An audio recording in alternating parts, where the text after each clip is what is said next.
성경 수업을 걷다 오늘은 역대하 22장입니다. 여호사밧 시대까지 왕성하던 다윗의 왕조가 여호람 시대를 지나면서 큰 위기를 맞았습니다.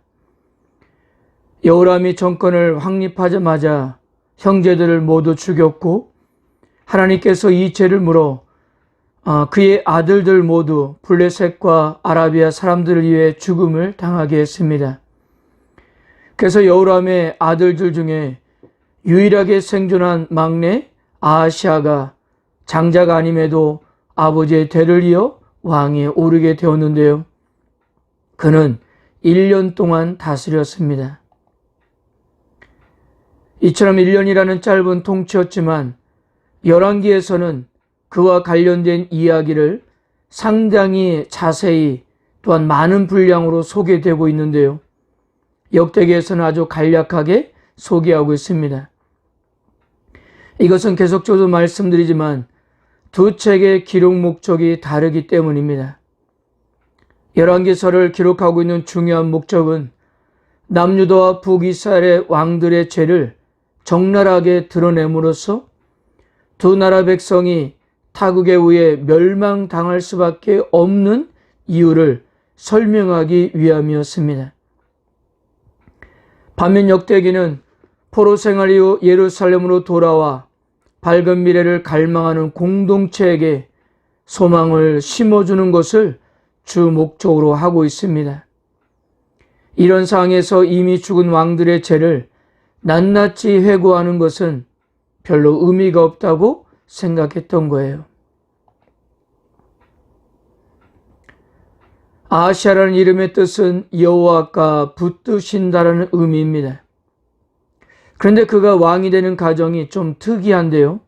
1절입니다. 예루살렘 주민이 여호람의 막내 아들 아하시아에게 왕위를 계승하게 하였으니 이는 전에 아라비아 사람들과 함께 와서 진을 치던 부대가 그의 모든 형들을 죽였습니다. 그러므로 유다 왕 여호람의 아들 아하시아가 왕이 되었더라.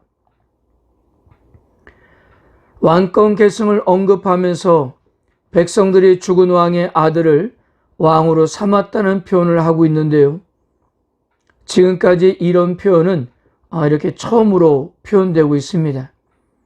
그런데 앞으로 요아스, 우시야, 요시야, 여호아스 때도 이런 표현을 사용하게 될 것입니다. 그러니까 이런 표현들은 난폭하게 죽임을 당했던 선왕들의 대를 이은 후계자들에게만 적용되는 문구입니다. 그래서 우리는 이런 표현을 통해서 선왕들이 제명에 살다가 자연스럽게 죽은 것이 아니라 하나님의 심판을 받아 비참하게 최후를 맞이했음을 이런 표현을 통해서 알 수가 있는 것입니다. 2절을 볼까요? 아하시아가 왕이 될 때 나이가 42세라 예루살렘에서 1년 동안 다스리니라. 그의 어머니의 이름은 아달랴요 오므리의 손녀더라. 아하시아의 즉위 나이가 42세였다고 기록하고 있는데요. 열왕기하 8장에서는 22세였다고 소개합니다.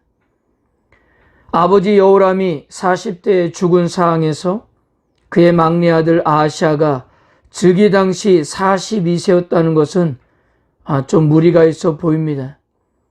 열왕기하 8장의 기록이 더 역사적으로 타당하다고 보입니다.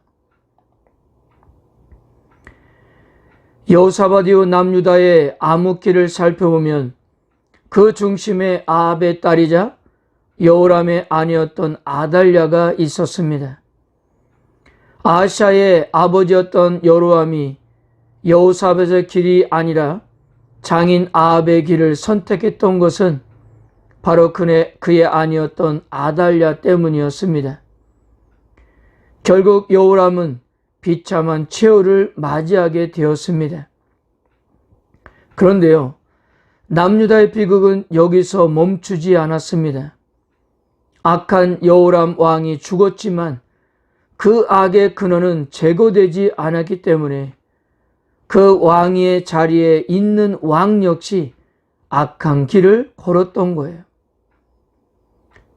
아하야 씨가 왕이 되었을 때 그의 어머니 아달랴의 영향에서 그도 벗어날 수 없었기 때문입니다. 3절과 4절을 보세요. 아하시아도 아합의 길을 행하였으니 이는 그의 어머니가 깨어 악을 행하게 하였음이라. 그의 아버지가 죽은 후에 그가 패망하게 하는 아합의 집의 가르침을 따라 여호와 보시기에 아합의 집같이 악을 행하였더라. 깨어라는 단어는 충고, 조언, 의도라는 뜻인데요. 그러니까 아하시아의 모친 아달랴는 북이스라엘의 아합의 딸이요 오므리의 손녀였는데요. 그녀가 자신의 생각과 계획을 아들에게 가르쳐 줌으로써 아하시아는 아합의 길에 빠져 죄악을 행함으로 패망의 길을 걷게 되었던 것입니다. 그래서 5절에 아하시아가 아합의 집의 가르침을 따라라고 표현되었는데요. 철저하게 모친 아달랴의 가르침을 따르는 피동적인 사람이 되었던 것입니다. 그가 왕이 되어 한 일이라고는 모친 아달랴의 가르침을 따라 아합의 길을 걸어가는 것뿐이었습니다. 그렇게 모친 아달랴의 말을 따라 행한 것은 북이스라엘의 요람 왕을 도와 길르앗 라못을 탈환하는 일이었던 것입니다. 여러분들이 아는 것처럼 역대하 18장에서 여호사밧과 아합이 힘을 합쳐 이 길르앗 라못을 차지하려고 했지만 실패하지 않았습니까? 그리고 그 전쟁으로 아합이 죽었습니다. 그런데 북이스라엘의 입장에서는 이 길르앗 라못을 포기할 수가 없었던 모양입니다. 그래서 요람은 다시 아하시아에게 연합 전쟁을 요구했던 것이고요. 그런데 결과적으로 이 두 왕의 연합은 모두에게 치명적인 결과를 초래하게 되었습니다. 이번 전쟁으로 북이스라엘 왕 요람은 큰 부상을 당했고요. 아하시아는 다시 부상을 치료하기 위해서 이스라엘에 간 요람을 위로차 찾아갔는데요. 그 길이 그의 마지막 길이었던 것입니다. 7절을 보세요. 아하시아가 요람에게 감으로 해를 입었으니 이는 하나님께로 말미암은 것이라. 아하시아가 갔다가 요람과 함께 나아가서 님시의 아들 예후를 맞았으니 그는 여호와께서 기름 부으시고 아합의 집을 멸하게 하신 자이더라. 해를 입었다는 말은 재앙을 만났다는 말인데요. 그가 요람을 방문할 때가 하나님께서 예후를 통해서 아합의 가문에 대한 심판을 진행하는 사항이었던 거예요. 마침 그곳을 찾아온 아하시아도 남유다 방백들과 아하시아 형제들의 자녀들까지 모조리 예후의 손에 죽게 되었는데요. 결국 이 모든 것이 하나님께로 말미암아 벌어진 일이었던 것입니다. 근데 문제는 이것입니다. 북이스라엘은 예후를 통해서 아합의 집안을 깨끗이 정리하였지만 남유다에는 아합의 영향력이 여전히 남아 있었고요. 그리고 아달랴는 아들 아하시아가 죽었다는 소식을 듣자 남유다에 남아있는 왕자들을 모두 죽이고 자신이 정권을 잡게 되었던 것입니다. 그러나 본문에서 보듯이 그런 상황에서 왕의 딸이었던 여호사부앗, 열왕기에서는 여호세바라고 하는데 그녀는 죽은 아하시아에 누이면서 대제사장 여호야다의 아내였는데요. 그가 왕자들이 죽임을 당하는 상황에서 요아스를 성전에 숨겼던 것입니다.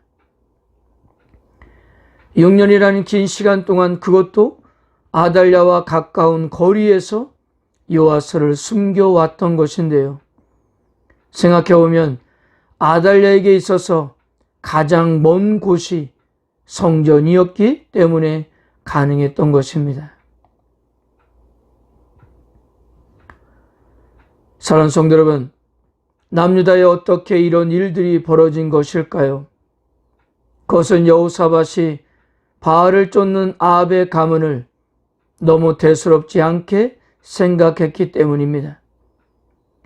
역대기 관점에서 여호사밧이 아합의 가문과 결혼을 한 것은 자신이 누리고 있는 부귀와 영화를 더 많이 누리기 위한 정략 결혼이었습니다.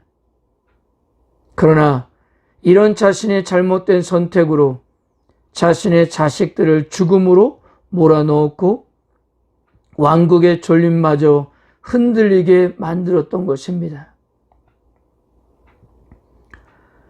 그러나 하나님은 다윗과 더불어 언약을 세우신 것을 기억하시면서 항상 등불을 주시겠다는 약속대로 위기의 상황에서 요아스를 보호하셨습니다. 아달랴가 유다를 다스리던 6년 동안에는 그 어떤 소망도 없었지만 하나님께서 준비하신 소망의 싹슨 6년 동안 조금씩 자라면서 왕국의 회복을 준비하셨던 것입니다. 다윗의 등불이 가물거리는 위기 속에서도 하나님은 새로운 시작을 준비하셨던 것인데요. 바로 하나님만이 가능한 일이었던 것입니다. 사랑하는 성도 여러분, 모든 것이 끝난 듯 보이는 암울한 절망의 상황에서도 하나님은 여전히 은혜를 베푸신다는 사실을 믿으십시오. 주님은 상한 갈대를 꺾지 아니하며 꺼져가는 등불을 끄지 않으십니다. 우리가 이 하나님을 믿을 수만 있다면 그 어떤 소망이 없는 상황에서도 하나님께서는 당신이 할 수 있는 방법으로 우리에게 새로운 시작을 준비하실 것입니다. 오늘도 우리와 함께 하시는 하나님을 신뢰하면서 다시 믿음으로 서가는 하루가 되시기를 바랍니다. 아멘.